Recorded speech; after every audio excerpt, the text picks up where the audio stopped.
Hello, guys.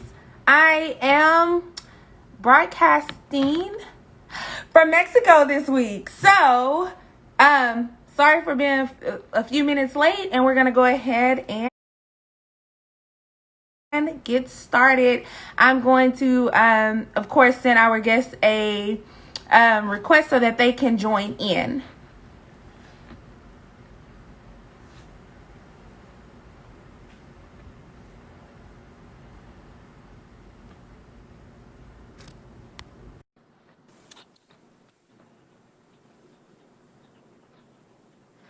Ooh, let's see. Hi, Hey, how are you? I'm good. Can you hear Can me? you hear me or is there a delay? No, you're good. Okay, okay. Can you hear me? Um, I can hear you. I can Okay. hear you. Thank you. You look fabulous. And as you said, we saved the best for last. I was like, I loved your little video. I shared it on the page. I was like, yes, I didn't even think to do anything like that. That's okay. Okay, so I'm going to, of course, let you introduce yourself. Just make sure, like, you also give us kind of like your cultural makeup within your family, and there you go. Let people know exactly who you are. You do have a little bit of a delay. Okay, Okay. so here's the thing. I can't really do much about it. Okay. I kind of double booked myself and I'm on vacation, and so the Okay. internet is You're kind of good. okay. So you can go ahead and introduce yourself. Okay, so my name is Tanya Williams, and I'm from Birmingham, Alabama. And of course, I'm white, but my husband is Black or African American. And then we have two biracial sons. And then he also has two daughters that are African American as well. So we are a blended family, and that's pretty much our makeup. Okay. So I'm going to dive right in. How is it for you, like in that dynamic? Like, how does everything work within your family as far as introducing traditions and things like that? Um, are the kids getting a bit of both? Do they tend to kind of navigate more towards one than the other?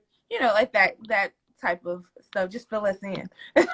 Okay, so white folk really don't have tradition or culture.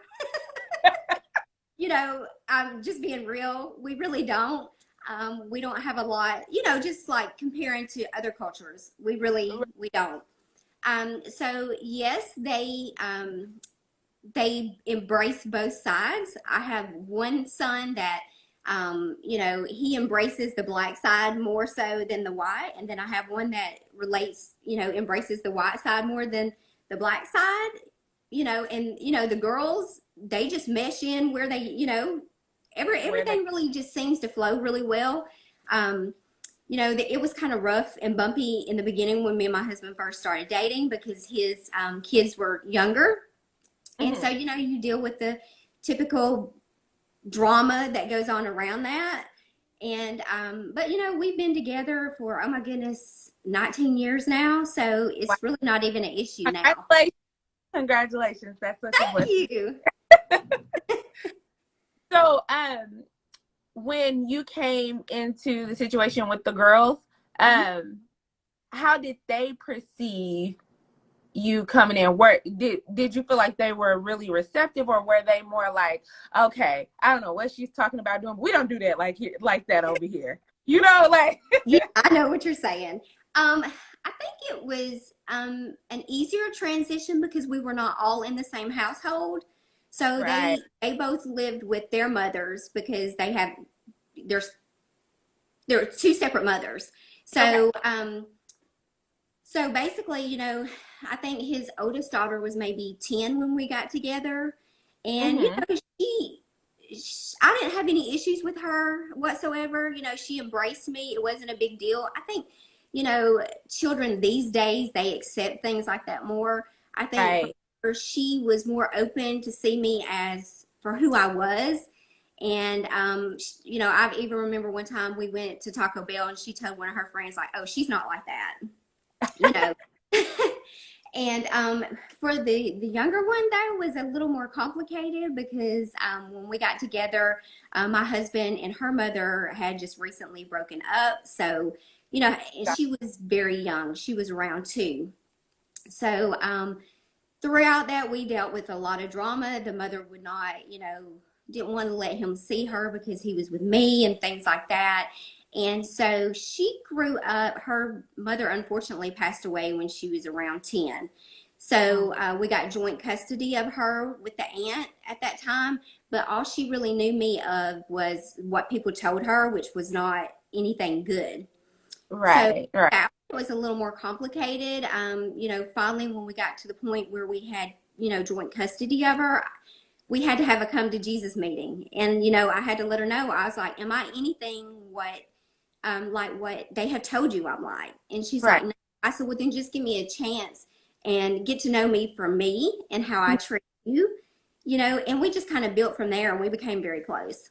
That's awesome. That's Yeah. awesome that you were even able to go in and, like create a situation where she could be then comfortable enough, Yeah. um, truly like dispel and get rid of what everyone else was saying and thought. I think that's great. That is Because so honestly, awesome. I had only been around her a handful of times, Hmm. and she was 10 years old. So it was traumatic for her to have lost her mom and, Right. and then having to step into this, you know what I'm saying? Right. And Right. so, I just asked for her to give me the benefit of the doubt. I wasn't trying to replace her mother or be her mother, just, get to know me for who I am. So I think the biggest thing that stood out to me about you and your husband's whole story is, okay, you guys are in Alabama, am I right? Yes. Alabama. Okay, Alabama. And Yeah. so for me, I was like, wow. Like, okay, so I wanted to know like what is the app, because to be together for 19 years, and even now people still give people a hard time accepting like when two cultures and races are different and coming together. And so especially in a climate like Alabama, um you have to like fill us in. You have to fill us in on that journey. I've actually been very fortunate. My mother, well, to give you a little bit of background about me, I was raised in Hansville, which is part of Cullman County. So if you've ever heard of Alabama and heard of Cullman, is one of the most racist cities in Alabama. Wow. Okay. And so I was fortunate that my mom taught us at a young age color wasn't a thing. And our school was the only school in the county that had both races. So Mm. that's how I grew up from the 4th grade. And that's all I ever knew. And like my best friends were, Black and African American. And Okay. so it just came natural to me. And, she even I had another best friend that was actually a guy that I grew up with. And he worked at the same grocery store as me. And she was like, she's like, this is my adopted son. He's mine. And, she would bring him stuff to eat for lunch and wouldn't bring me. And I was so I was very fortunate. I can't say that about my father's side or my father, but I feel like I'm still very blessed that sometimes God removes people from your life for Right. a reason, and so that was like He was protecting me from that. But Mm-hmm. when we first started dating, there was some. I was that type of person that we get those looks in the parking lot at Walmart Right. and the stuff. Back then, I was that girl. I would be like, "What are you looking at?" And I would have something I to feel say like I can see that. I can get that vibe. because it was offensive to me because to me he's just like anybody else. Right. I'm like, this is my man. Like you got a problem with him, you got a problem with me, or vice versa. And so we dealt with that, and as we get older and more seasoned, things don't bother us as much. Mm-hmm. But we still run into things like that. He's an entertainer, And so I Oh, do still, congratulations to him. I saw yes, the thank radio. you. Congratulations. Yes. So it sometimes does make it difficult because in the entertainment industry, he sings. So of course women are going to flock to him, right? And that's like his biggest audience. But I do still run into some instances where they look at me and they're like, won't even speak. Not long ago, I had Wow. somebody to introduce someone to me and she wouldn't speak to me. She looked me up and down and would not speak to me. Oh And I've my had God. people to come in like where I was taking up money at the door and they walked out and said, I'm not giving you my money. It is what it is. I it's re- it's really hard in the climate that we're in, right? Mm-hmm. Because some people get judged and they didn't even do anything. You know, like I mean, it's difficult. So I can see that, and you're like, what did I do to you? You don't even know Right. me. But they're just looking at the fact that, oh well, you're Mm-hmm. white, so Right. that's a problem, right? And that's not always the case. Yeah, yeah, that's sad. It doesn't really bother me, but we've been together so long now. I'm just like, whatever. Um, so my next question is like, what about instances with the kids? Did they have any like? Did they Yeah, ever have problems? yeah. There. So the And a big, you know, like a not how it used to be. Like, oh, like they're. I started to feel like people were being a little more receptive. You know. I would say my youngest, they were a little more receptive. But I know my oldest is now 19. So Okay. when I first had him and I would go to places like my mom's, Mhm. and we would go to the grocery store or something like that, and I would have him in the buggy, I would get those looks and Okay. like, and stuff like that. And I still, even then, I was like, what? Yeah, he's black. Like, what are you looking at? Like, what is your deal? Have you not ever seen a baby before? And because it just irritated me back then. But like even as in daycare and things like that, I had a couple instances with him where the daycare worker wanted to file a complaint against me because him and another little boy were having an argument or whatever. Well, it just so happened that we had a white pit bull and that little boy had a black one. And so, when kids are only, I think he was like maybe 3 or 4, Mhm. they don't see color. They just explain things for what they see it was. You got a black dog, I have a white dog. So my little boy said, I'm going to have my white dog bite your black dog. And Okay. so she already didn't care for me because she would have him to, when she would give him pictures of me to color, she would say, "You got to color your mama peach because she's peach. You can't give her no color, or she's got to stay the same color as the paper." Uh, He uh, came home one day and told me that. She said, "What now?" So anyway, so after that incident, it was some little things like that. She tried to file a complaint, and she told the director or the owner of the daycare that I was raising him to be racist. And that day, that lady that owned the daycare, she said, "Do you realize what you're saying?" She said, "This boy has been going to this daycare for 3 years. Do you right. not know her husband's black?" And Right. she said, "I don't want him here anymore. I don't, she's like, you don't have the authority to say that." And, so I said, "Well, we're going to leave." And she's like, "Please don't leave. You pay early and you pay in full, and, just, and she's like, "You've been here so long. So, don't worry about her. I'll take care of her." So, he stayed there up until time that he went to school, but it was, always some little things like that. And I knew that we would always have to have that conversation, but I didn't think I was going to have it to a 3-year-old. Right. That's hard to try to have a conversation with a 3-year old Right. about that because they don't really, again, like you said, they don't get it. They don't know. I mean, Um, he knew his dad was black. He knew he's black because that's how we raised them, like, and we give them the option, like, you can be whatever you want to be. But I didn't think I was going to have to break it down that much, and get into it at that age. right. That's unfortunate. Oh, God. It's just, I just feel like we have so much work to do. Like, It's okay. like, All right, though. We've come a long way. We're a lot better than what we used to be. yeah, we have. So with your kids, do you guys feel like, well, how do you guys explain to them like the climate of the things that kind of have went on? You know, like have you guys Mhm. had conversations with them because they're young? You said the oldest is 19, so you know they're young men Oh, now, most definitely. The oldest is right? 19 and the youngest is 14. And, we do because they're inside our home. We have those conversations with them more because they're inside the home and they are male. And Right, let's just be real. The things that are happening today is happening to black males. right, And, we have to tell them they both love wearing sweatshirts with the hoodies. We just have to tell them, like, you got to be conscious of your surroundings.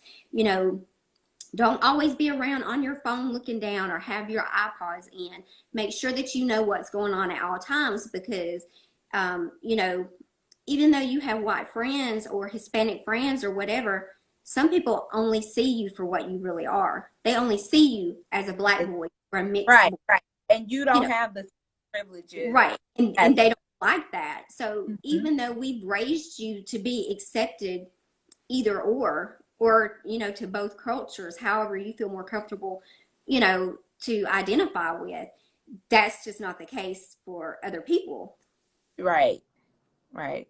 I love it. I'm glad that you guys have those We conversations. constantly have that conversation about if you get pulled over, keep your hands on the wheel, don't mess with Hmm. your phone, don't get smart. Yes, sir.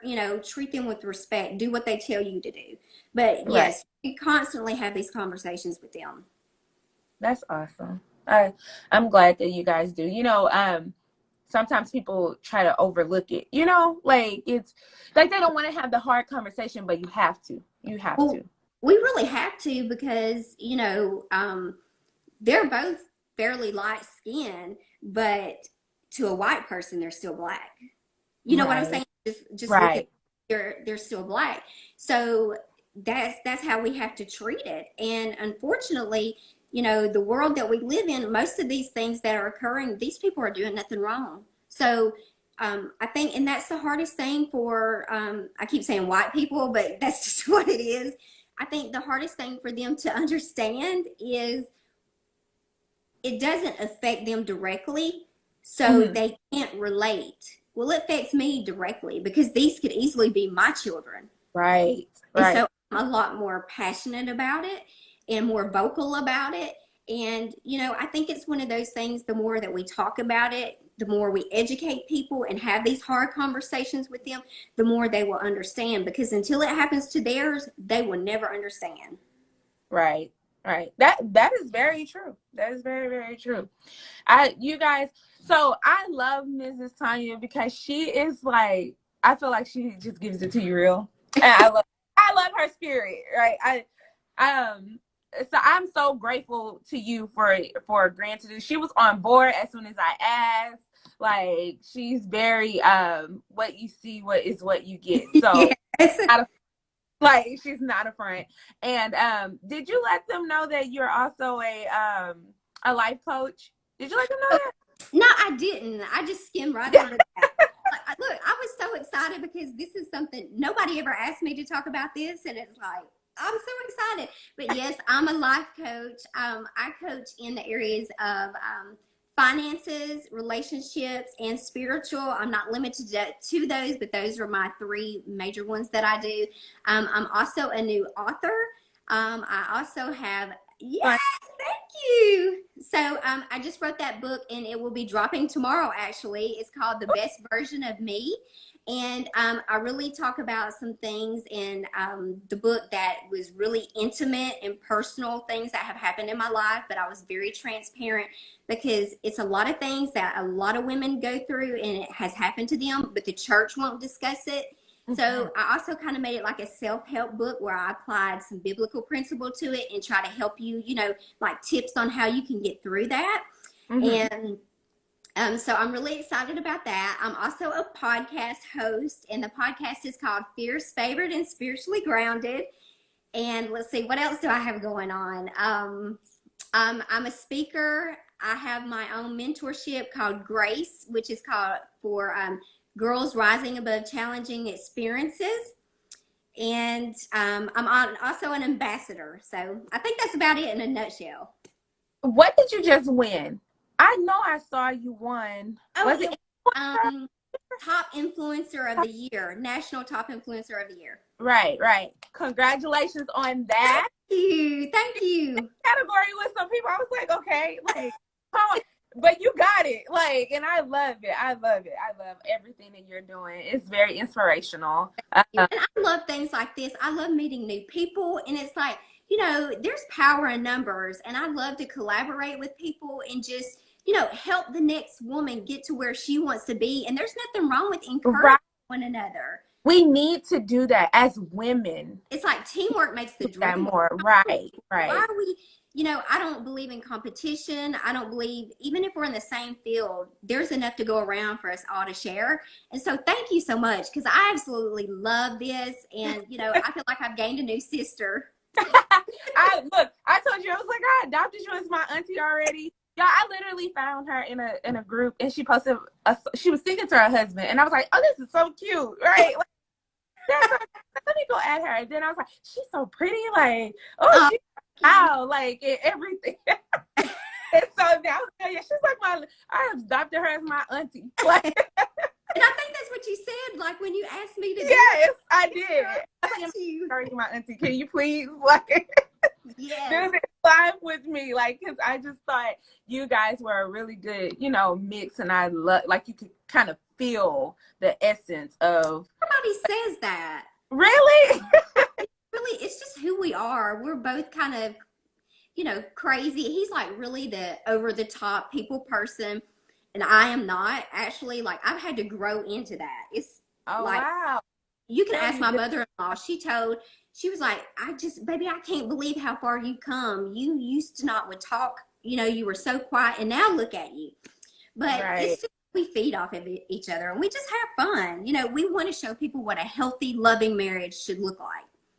I love it. I love it. Thank I want on the side, I'm going to get your information. I want to send you a copy of the book Oh, of the I'm so children's book. excited about that. I will send you a copy of the children's book. It is like my token of appreciation for you, Oh, do this.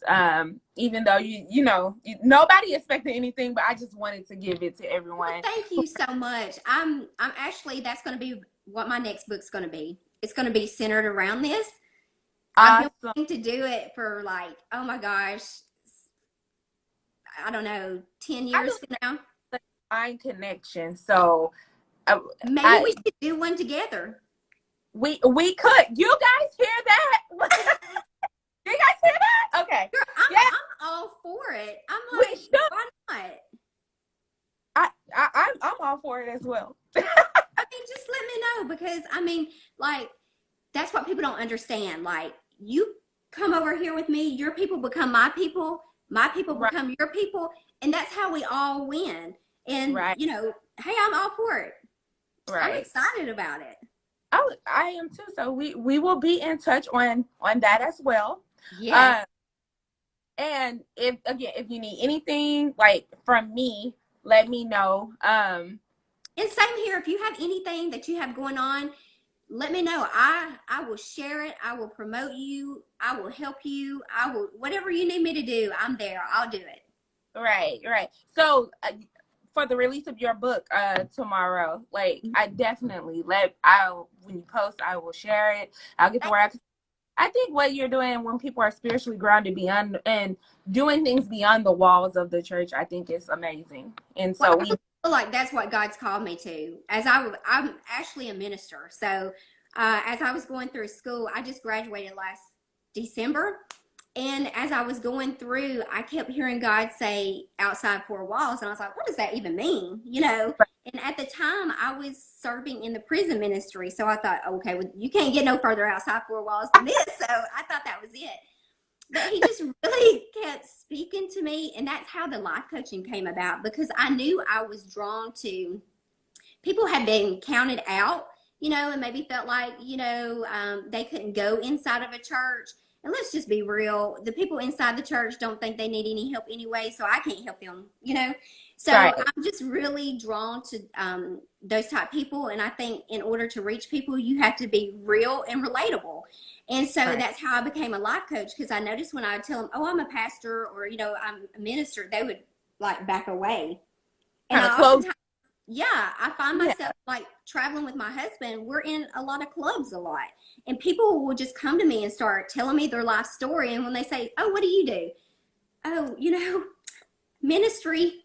Ministry is what I like to do. Then they're like, "Oh my gosh, I'm so embarrassed," and you know, like that. And that's how the life coaching came about, because I realized I didn't even know what a life coach was, and I was like, okay, as I studied more about it and researched, I realized, okay, that's how I can reach these people, but still give them a little bit of Jesus without throwing it in their face and making them feel shameful. Right. Yeah. Right. I think that's a great approach, and Yeah. it's much needed. Um, yeah. So I really don't have any more like questions. I told you I really wanted it to be conversation. I feel like we did that. We Yeah. did. We had So fun. right, right. So thank you for joining us tonight and giving us a little bit of your time. You are so I'm welcome. excited about the book. I will definitely be supporting. Thank you. Um, Thank you so much for having me on. Like, really. Like, I think this is the first time anybody ever wanted to know how I felt about this subject. And I've been dying to talk about it. I'm sure, right? Like just especially when you probably see everything that's going on, you're like, man, because you're living it, you know? And Right. so I again, divine connection. Yeah. So but thank you so much. I really appreciate it. You're so welcome. Thank you so much for having me. Okay. All Good right. night. Bye. Bye.